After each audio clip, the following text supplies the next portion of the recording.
વાતો થાય ખેડૂતોની સરકારની, પરંતુ લાગે છે સરકારને જ ખેડૂતોથી ડર લાગી ગયો, કારણ કે રાજ્યના ખૂણે ખૂણેથી આવેલા ખેડૂતોની ટ્રેક્ટર રેલી ગાંધીનગર પહોંચે તે પહેલા જ સરકારે રસ્તામાં આડા જેસીબી ગોઠવી દીધા અને ખેડૂતોને આગળ વધવા જ ન દેવાયા. જો કે કોંગ્રેસ આ રેલીને પોતાનું નામ આપવાનો પ્રયાસ કર્યો, પરંતુ ખેડૂતોએ બહારનો રસ્તો બતાવવા જ કોંગી નેતાઓ સભા પહેલા જ નાસી ગયા. ત્યારે શું હતી ખેડૂતોની માંગણીઓ અને કેમ ખેડૂતોને ગાંધીનગર સુધી ન પહોંચવા દેવાયા? આવો જોઈએ આ રિપોર્ટમાં.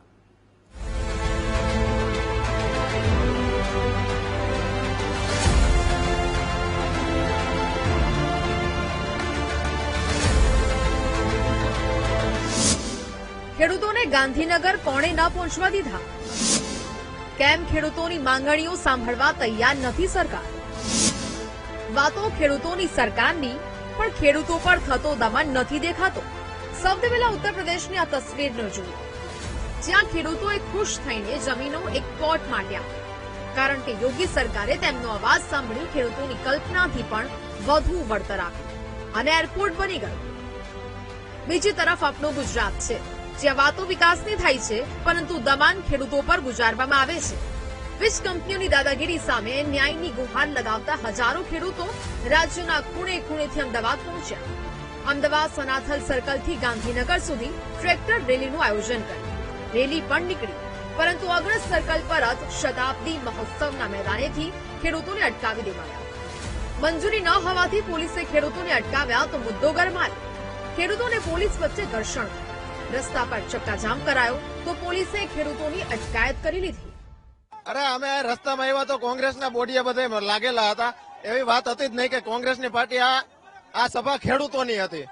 એ કઈ પાર્ટી પ્રતિ હતી જ નહીં. ઓનલી ફોર ખેડૂતની. ઝંડા કોઈને લગાવવાના નથી કોંગ્રેસના, આપના કે ભાજપના. પ્રચાર કરવામાં ખેડૂત સિવાય બીજી વાત નહીં. જય જવાન, જય જવાન, જય કિસાન. અમારે ગાંધીનગર મોકવાનું હોય. અમે 2 દિવસથી હેરાન થાય છીએ. બાબા વૈક્યા પોલીસ વાળા જવા નથી દેતા. અમે 2 દિવસથી ખાધા પીધા વગરના નીકળી ગયા છે. અમારે ગાંધીનગર વિધાનસભામાં જવાના છે. કોંગ્રેસ જશ ખાટવા ગઈ પણ થયો ફિયાસ્કો. કોંગ્રેસના નેતાઓને સભા કર્યા વગર જ ભાગવું પડ્યું. ઓગણિસ ટોલ ટેક્સથી વૈષ્ણોદેવી સર્કલ તરફનો રિંગ રોડ વાહન વ્યવહાર માટે થોડા સમય માટે બંધ કરી દેવાયો હતો. આ હોબાળા દરમિયાન ખેડૂતોમાં 2 ભાગ પડી ગયા હતા. એક ભાગ ખેડૂતોની ગાંધીનગર જવાની જીદ હતી, તો બીજી તરફ અન્ય ખેડૂતોને કોંગ્રેસના નેતાઓ સમજાવી સભા સ્થળે લઈ ગયા હતા. પરંતુ ત્યાં પણ ખેડૂતોએ હોબાળો કરતા કોંગ્રેસની સભાનો ફિયાસ્કો થઈ ગયો. અમિત ચાવડા સભા કર્યા વગર જ નાસી ગયા.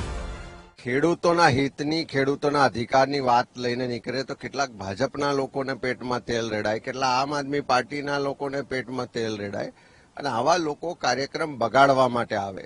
જે રીતે બોટાદમાં પણ તમે જોયું હતું કે ખોટા ખેડૂતોને ઉશ્કેરી અને પોલીસ સાથે સંઘર્ષ કરાવ્યો. અહીંયા પણ લોકોને ઉશ્કેરી અને ખેડૂતોને સંઘર્ષ થાય, પોલીસ સાથે સંઘર્ષ થાય એવા પ્રયત્નો કર્યા છે. હું માનું છું કે આ કાર્યક્રમ ખેડૂતોને યાત્રાને ડિસ્ટર્બ કરવા માટેનો પ્રયત્ન છે, પણ ખેડૂતો સારી રીતે જાણે છે અને બધું સમજે છે અને આ લડાઈ ખેડૂત અધિકારની છે અને અમે ખેડૂતોની સાથે છીએ. ખેડૂતો ગાંધીનગર જઈ પોતાની માંગણીઓ સરકાર સમક્ષ મૂકવા માટે મક્કમ છે. ત્યારે તે 5 માંગણીઓ પર નજર કરીએ તો ખેડૂતોની માંગ છે કે જમીન માપણીના દોષ નિવારવા અને સસ્તા ભાવે થતું અધિગ્રહણ અટકાવવું. ખેડૂતો અને પશુપાલકોના દેવા માફ કરવા. ખેત ઉત્પાદન અને દૂધ પેદાશોની એમએસપી નક્કી કરી ગેરંટી આપવી. ખાતર, દવા અને બિયારણ વ્યાજબી ભાવે ઉપલબ્ધ કરાવવા. 8 કલાક સળંગ વીજળી આપવી અને મીટર પ્રથા બંધ કરવી. બસ ખેડૂતોની આ માંગણીઓ છે, પરંતુ સરકાર સાંભળવા તૈયાર ન હોય તેવું લાગે છે. જો એવું ન હોય તો કેમ ખેડૂતોને ગાંધીનગર સુધી ન જવા દેવાયા? શું સરકારને ખેડૂતોથી બીક લાગે છે? ખેડૂતોની સરકારને ખેડૂતોનો અવાજ સાંભળવામાં કેમ રસ નથી? સવાલો તો અનેક છે, પરંતુ વાત ખેડૂતોની માંગણીઓની છે. ત્યારે આ મુદ્દે સરકાર તરફથી કોઈ પ્રતિક્રિયા ક્યારે આવે છે તે જોવું રહ્યું. Bureau report, VTV.